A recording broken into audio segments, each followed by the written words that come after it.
எண்ணங்கள் தானே அப்படின்னு எண்ணங்களை கம்மியாக எடை போட்டுறாதீங்க. ஏன்னா எண்ணங்கள் தான் நாம் என்ன நினைக்கிறோமோ அதுவாகத்தான் நம்ம ஆகிறோம்.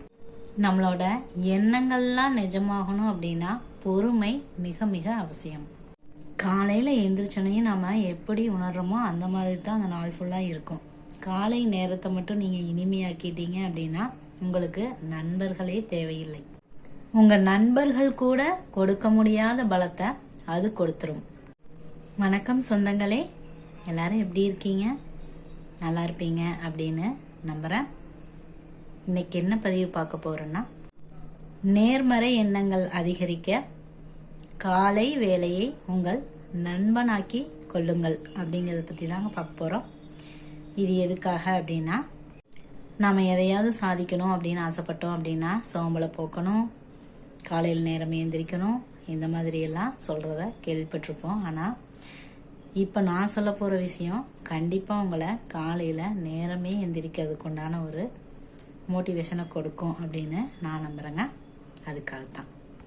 அதுக்கு முன்னாடி நம்ம வெள்ளை மனது சேனலை தொடர்ந்து பார்க்குறவங்க யாராவது இருந்தீங்க அப்படின்னா கண்டிப்பாக கமெண்டில் சொல்லுங்கள். ஏன்னா நான் மறுபடியும் உங்களை பார்ப்பேன் அப்படிங்கிற ஒரு நம்பிக்கையே எனக்கு இல்லாமல் தான் இருந்தது. ஏன்னா நம்ம சேனலுக்கு காப்பிரைட் ப்ராப்ளமும் ஒன்று வந்துருச்சு. அதனால் இனி வீடியோ போடலாமா வேண்டாங்கிறாங்க, அந்த மாதிரி ஒரு சுச்சுவேஷனில் தான் இருந்தேன். அதுக்கப்புறம் அதைய நானே எப்படியோ சால்வ் பண்ணிட்டேன்.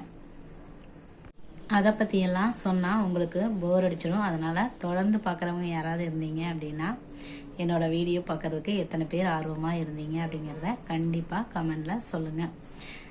ஏன்னா இப்போ நான் உங்கள் கூட பேசிகிட்டு இருக்கிறதுல எனக்கு ரொம்ப சந்தோஷமாக இருக்குதுங்க. ஏன்னா நான் இதுக்கு முன்னாடி போடலாமா வேண்டாமா வீடியோ அப்படிங்கிற மாதிரி ஒரு என்ன சொல்கிறது அந்த மாதிரி யோசனையில் போயிருந்தேன்.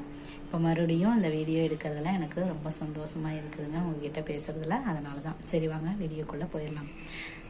அது எப்படி காலை வேலையை நண்பனாக்கிட்டோம்னா நேர்மறை எண்ணங்கள் அதிகரிச்சிருமா அப்படின்னு கேட்குறீங்களா? நாம் எப்பவுமே டெய்லி எந்திரிக்கும் போதே ஒரு சலிப்போடு எந்திரிச்சோம் அப்படின்னா அந்த வாழ்க்கையே அந்த நாளே சலிப்போடு தாங்க போகுது. அதுவே நம்ம கொஞ்சம் ஹாப்பியாக எந்திரிச்சோம் அப்படின்னா நீங்கள் நோட் பண்ணி பார்த்தீங்க அப்படின்னா புரியும் அப்படின்னு நினைக்கிறேன். அந்த நாளே நல்லா ஹாப்பியாக இருக்கும். அந்த மாதிரி எல்லா நாளுமே இருக்கிறது இல்லை, நம்மளால் அதை ஏற்படுத்திக்கவும் முடியறதில்ல. அதை பற்றி நம்ம யோசிக்கிறதும் இல்லை. ஆனால் இப்படி மாற்றி யோசித்து பார்த்தீங்க அப்படின்னா அது உங்களுக்கு புரியும் அப்படின்னு நினைக்கிறேன்.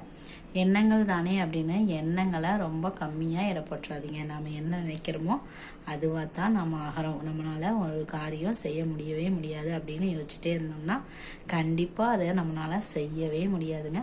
அதுவே நம்மளால் செய்ய முடியும் அப்படின்னு நம்ம யோசிச்சுட்டே இருந்தோம் அப்படின்னா கண்டிப்பாக அதை நம்மளால் செய்ய முடியும். எண்ணங்களுக்கு அந்த பவர் இருக்குதுங்க. புரிகிற மாதிரி சொல்லணும் அப்படின்னா, இப்போ வீட்டை சுத்தம் பண்ணணும் அப்படின்னு நான் நினைக்கிறேன்னு வைங்களேன். எங்கள் பாப்பா எப்படியும் மறுபடியும் அந்த வீட்டை மறுபடியும் தலையில் மாற்ற போகுது அப்படின்னு நான் யோசித்தேன் அப்படின்னா சுத்தம் பண்ணுறதே ஒரு கஷ்டமாக இருக்கும். அதுவே நம்ம இந்த வீடு நீட்டாக இருந்தால் எப்படி இருக்கும் அப்படின்னு நம்ம யோசிச்சு பார்த்தோம் அப்படின்னா அந்த வேலையை நம்ம செய்யறதுக்கு முயற்சி பண்ணுவோம். எப்போவுமே நீட்டாக வச்சுருக்கிறதுக்கும் முயற்சி பண்ணுவோம். அதாவது நம்ம நேர்மறையாக யோசிக்கணும். எப்போவே எதிர்மறையாக அந்த வீடு மறுபடியும் குப்பையாக தானே மாறப்போகுது அப்படின்னு யோசித்தோம் அப்படின்னா தான் மறுபடியும் அந்த எதிர்மறை எண்ணங்கள் நம்மளை சுற்றியே தான் இருக்கும். அதுவே நம்ம நேர்மறையாக யோசித்தோம் அப்படின்னா கண்டிப்பாக நம்மளோட எண்ணங்களும் மாறும். அதை தாங்க சொல்ல வந்தேன். நம்ம கூட இருக்கிற நம்ம ஃபேமிலியிலேயே எல்லாத்தையுமே ஒவ்வொரு விஷயத்துக்குமே பாராட்டுறதுக்கு பழகிக்குங்க. ஏன்னா அது கூட நம்மளை நேர்மறை எண்ணத்துக்கு தூண்டுறதுக்கு உண்டான ஒரு வழி அப்படின்னு கூட சொல்லலாம். ஏன்னா நம்ம சின்ன சின்ன விஷயங்கள்லாம் விட்டுறோம். ஏதாவது ஒரு குறைய கூட நம்ம சொல்லிட்டு இருக்கலாம். அந்த குறைகளை எல்லாம் நம்மளே மாற்றிக்கிறது உங்களுக்கு கண்டிப்பாக நீங்கள் உணருவீங்க.